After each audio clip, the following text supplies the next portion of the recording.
Sherry Peel Jackson. She is an ex-IRS agent, CPA, fraud examiner.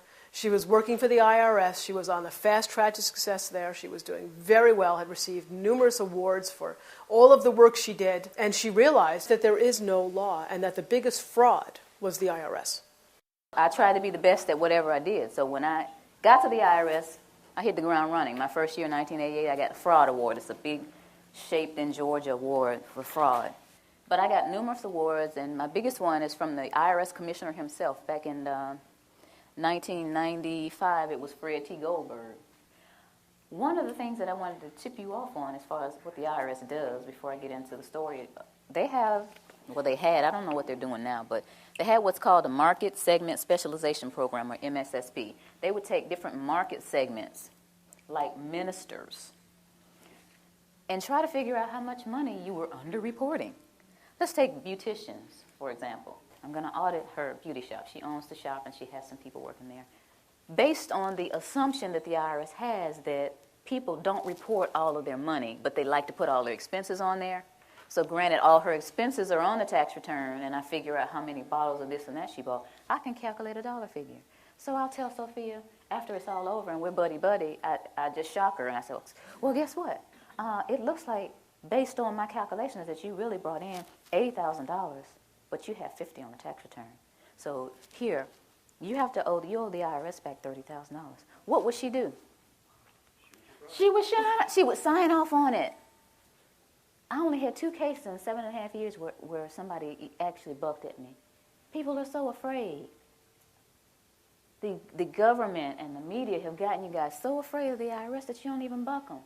Now, mind you, she might have left some money off. Maybe there was several times where she just didn't report the cash. And maybe that's why. Maybe she has no idea how much she, quote-unquote, underreported. Maybe that was it. But they always acquiesce. They got one, anybody own a laundromat, they have one that will calculate, based on your water bill, how many loads were washed at your laundromat.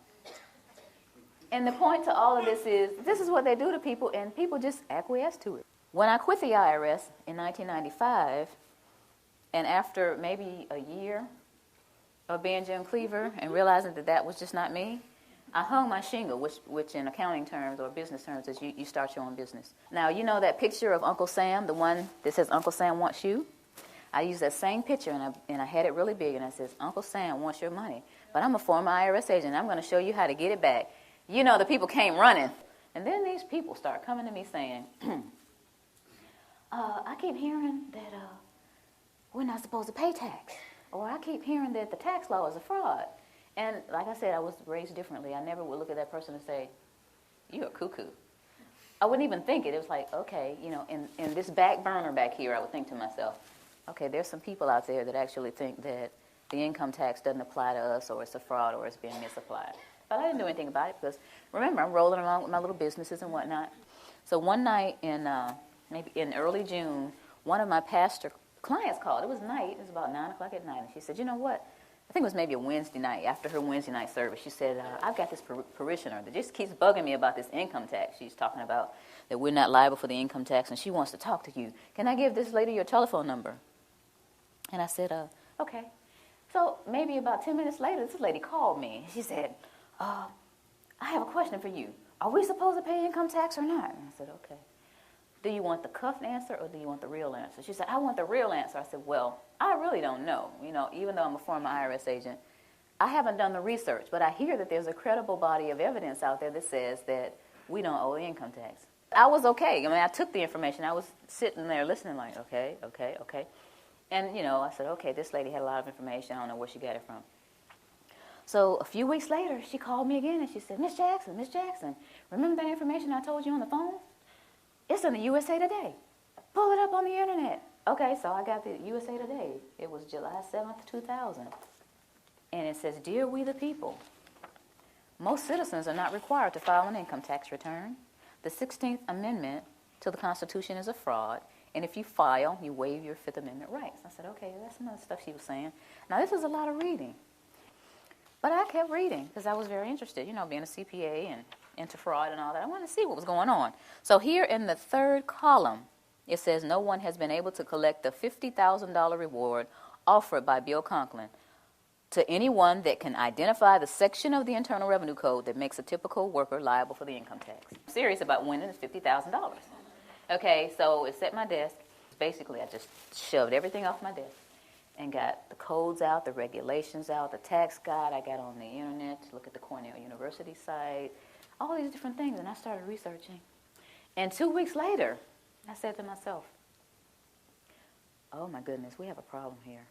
It doesn't look like I'm going to win this money. And I was sitting there at my desk thinking, this thing is a fraud. 2 weeks it took me to sit there and realize that. I didn't just look at the positive, I looked at the negative, I looked at the IRS site. All these things are going on. This thing is a fraud.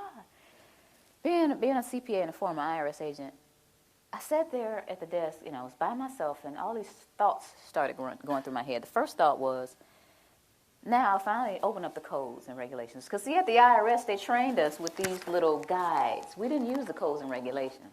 We would get one of these, and you would have to read it, understand it, and pass this little test. And all these little guides that I got, I read them, and I made A's on all my tests.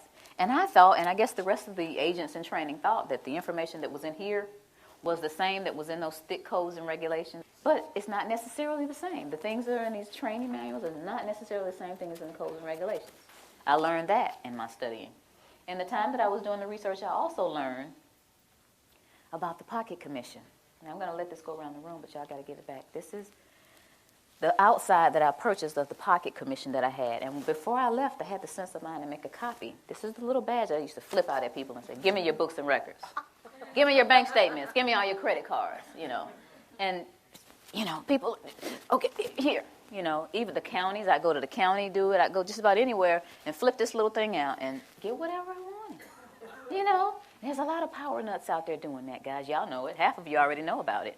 There's an enforcement pocket commission, and there's a non-enforcement pocket commission.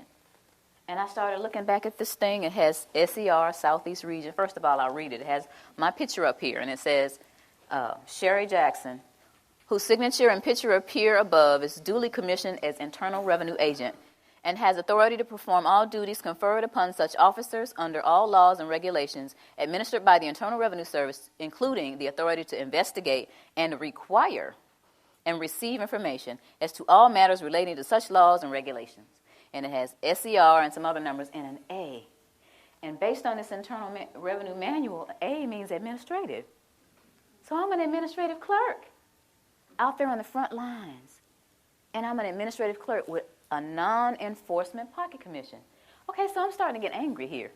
Starting to think about I had to take bribes and get little tape recorders taped to my body and the little microphones on me and go in and take bribes from people. But, thinking about stuff like that, what they got me out here, I'm thinking I really have authority. And this is administrative, non-enforcement pocket commission. That was one of the other things I thought about. And then I thought about, and I found out this is another issue, a levy versus a notice of levy. This is something that I didn't deal with a lot because I was an agent and I just assessed the tax. I wasn't a tax collector. I just assessed it. So this is a notice of levy. And someone said, hey, this is a notice of levy. This is what the banks get or your job or whatever. They said, look at the back of it. So I'm looking at the back of this notice of levy, and it says, Section 6331, levy and distraint. And then it says B and C. And I'm thinking, it starts off with B? What happened to A? So I looked up A. And here's A. And it says, levy may be made upon the accrued salary or wages of any officer, employee, or elected official of the United States, the District of Columbia, or any agency or instrumentality of the United States or the District of Columbia by serving a notice of levy. I'm thinking, but that's not most people. That's not the person that works at AT&T or Bell South or Coca-Cola. That's not most people. Aren't people noticing that the A isn't on here? Aren't they curious about it? Why are they doing this? So all this is going through my head during this period of time, then I'm realizing that there's a rat in the camp. That's what I call it. But this is the straw that broke the camel's back. The Federal Reserve is not federal. How many of you did not know before today that the Federal Reserve isn't federal? If you did not, don't be shy. If you didn't know before today that the Federal Reserve isn't federal, raise your hand. Most people don't know that. 9 out of 10 people that I asked off the street don't understand that the Federal Reserve is a non-auditable private banking cartel. They are collecting